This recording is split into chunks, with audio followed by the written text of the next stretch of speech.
నమస్తే friends, welcome back to our channel. ఈరోజు మనం ఒక అద్భుతమైన రహస్యమైన ప్రపంచంలోకి తొంగి చూడబోతున్నాం. ఇది చాలామందికి తెలియని ఒక ప్రత్యేకమైన జీవన విధానం గురించి. మీరు ఎప్పుడైనా నాగసాధువుల గురించి విన్నారా? బూడిద పూసుకుని జడలు కట్టి భగవంతుని కోసం తమ జీవితాన్ని అంకితం చేసే సాధువులు. కానీ ఈరోజు మనం మాట్లాడబోయేది మగ నాగసాధువుల గురించి కాదు, ఆడనాగ సాధువుల గురించి. ఆడనాగ సాధువులు వినడానికి ఎంత ఆశ్చర్యంగా ఉందో కదా. చాలామందికి అసలు వీళ్ళు ఉంటారని కూడా తెలీదు. కానీ నిజం చెప్పాలంటే ఆడనాగ సాధువులు ఉన్నారు. వాళ్లు కూడా మగ సాధువుల్లాగే కఠోరమైన నియమాలు పాటిస్తూ ఆధ్యాత్మిక జీవితాన్ని గడుపుతారు. వాళ్ల జీవితాల్లో ఎన్నో రహస్యాలు, ఎన్నో ఆశ్చర్యాలు దాగి ఉన్నాయి. ఈ వీడియోలో మనం వాళ్ల గురించిన కొన్ని అద్భుతమైన విషయాలు తెలుసుకుందాం. మీరు షాక్ అవ్వడం ఖాయం. సరే, మొదలు పెడదామా? Let's go. ఆడ నాగసాధువులు ఎవరు? చూడండి ఫ్రెండ్స్, నాగసాధువులు అంటే వాళ్లు శివుడిని ఆరాధించే సన్యాసులు. వాళ్లు సాధారణ జీవితానికి దూరంగా చాలా కఠినమైన నియమాలతో జీవిస్తారు. మగనాగ సాధువుల గురించి చాలామందికి తెలుసు, కాని ఆడనాగ సాధువులు చాలా అరుదుగా కనిపిస్తారు. అందుకే వాళ్ల గురించి సమాచారం కూడా తక్కువగా ఉంటుంది.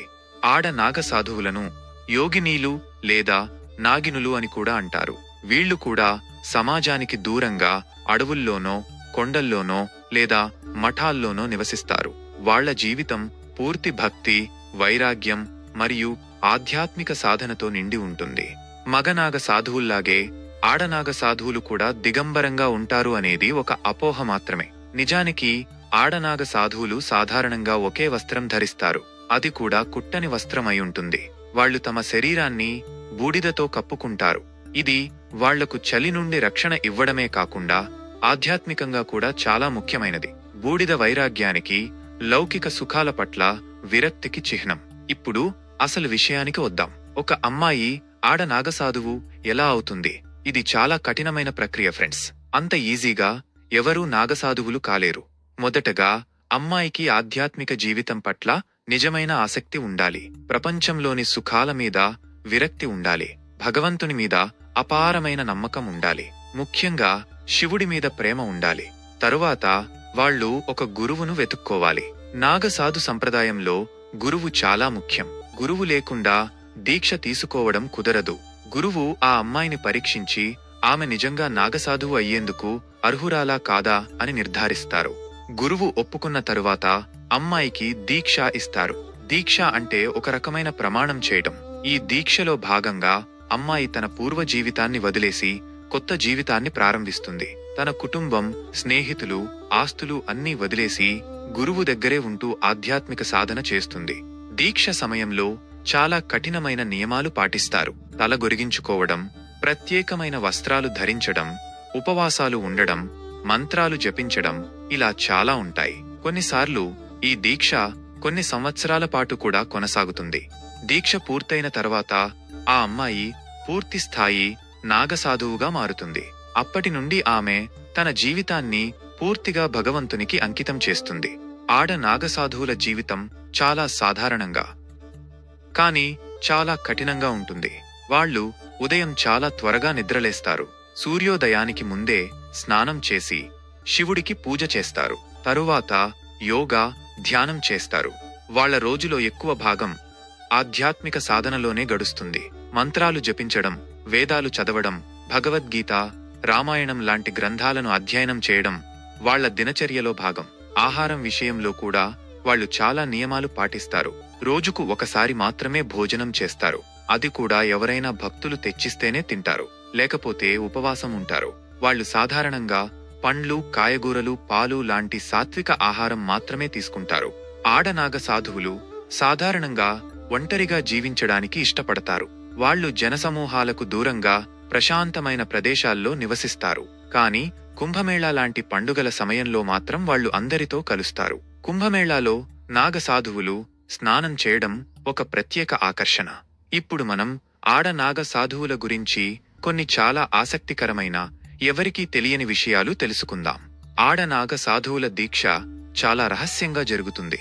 మగ నాగ సాధువుల దీక్షను కొంతమంది చూడొచ్చు, కాని ఆడ సాధువుల దీక్షను ఎవరూ చూడటానికి వీలులేదు. అది గురువు మరియు శిష్యురాలు మధ్య మాత్రమే జరుగుతుంది. చాలామంది ఆడనాగ సాధువులను దుర్గామాత అవతారంగా భావిస్తారు. అందుకే వాళ్ళని చాలా గౌరవిస్తారు. వాళ్ళ దగ్గరికి వెళ్లి ఆశీర్వాదం తీసుకుంటే మంచి జరుగుతుందని నమ్ముతారు. ఆడనాగ సాధువులు స్త్రీ శక్తికి ప్రతీకగా నిలుస్తారు. వాళ్ళు సమాజానికి దూరంగా ఉన్నా వాళ్ళ ఆధ్యాత్మిక శక్తి చాలా గొప్పది. వాళ్ళు తమ కఠోర సాధనతో సమాజానికి ఒక రకమైన మార్గదర్శనం చేస్తారు. నాగ సాధువులు మరణాన్ని జయించిన వాళ్లుగా భావిస్తారు. వాళ్ళు శరీరాన్ని ఒక వస్త్రంలాగా వదిలేస్తారు, అంతే. వాళ్ళ ఆత్మ మాత్రం శాశ్వతంగా ఉంటుందని నమ్ముతారు. అందుకే నాగ సాధువులు చనిపోయినప్పుడు సాధారణ మనుషుల్లాగా ఏడవరు, సంబరాలు చేసుకుంటారు. ఆడనాగ సాధువులను చూడటం చాలా అరుదు. కుంభమేళా లాంటి పెద్ద పండుగల్లో కూడా వాళ్ళు కొద్దిమంది మాత్రమే కనిపిస్తారు. సాధారణ రోజుల్లో వాళ్ళు ఎక్కడ ఉంటారో కూడా ఎవరికీ తెలీదు. ఆడనాగ సాధువుల గురించి చాలా అపోహలు కూడా ఉన్నాయి. వాటిలో కొన్నింటి గురించి ఇప్పుడు తెలుసుకుందాం. మొదటి అపోహ: ఆడనాగ సాధువులు దిగంబరంగా ఉంటారు. ఇది నిజం కాదు. ఆడనాగ సాధువులు సాధారణంగా కుట్టని ఒక వస్త్రం ధరిస్తారు. వాళ్ళు మర్యాదను, సంప్రదాయాన్ని గౌరవిస్తారు. రెండో అపోహ: ఆడనాగ సాధువులు సమాజానికి దూరంగా ఉంటారు, ఎవరితోనూ మాట్లాడరు.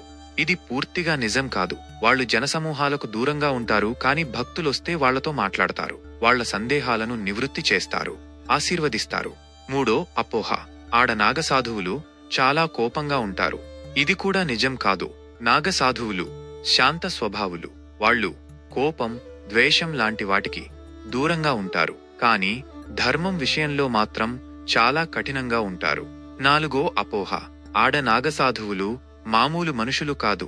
వాళ్లకు అతీత శక్తులు ఉంటాయి. వాళ్ళు మామూలు మనుషులే, కానీ వాళ్ళు చాలా కఠోర సాధన చేస్తారు. దానివల్ల వాళ్లకు ఆధ్యాత్మిక శక్తి వస్తుంది. ఆ శక్తితో వాళ్ళు ఇతరులకు సహాయం చేస్తారు, మార్గదర్శనం చేస్తారు. ఫ్రెండ్స్, చూశారుగా ఆడనాగ సాధువుల జీవితం ఎంత విచిత్రంగా, ఎంత ఆశ్చర్యకరంగా ఉందో. వాళ్ళు మనకు కనిపించకపోయినా వాళ్ల ఉనికి మాత్రం ఎప్పటికీ ఉంటుంది. వాళ్ళు మన సంస్కృతిలో, మన ఆధ్యాత్మికతలో ఒక ముఖ్యమైన భాగం. ఈ వీడియో మీకు నచ్చిందని అనుకుంటున్నాను. ఇలాంటి మరిన్ని ఆసక్తికరమైన విషయాల కోసం మన ఛానల్ని సబ్స్క్రైబ్ చేసుకోండి. వీడియోని లైక్ చేయండి, మీ ఫ్రెండ్స్తో షేర్ చేయండి. మీ అభిప్రాయాలను కామెంట్స్లో తప్పకుండా తెలియజేయండి. మళ్ళీ కలుద్దాం.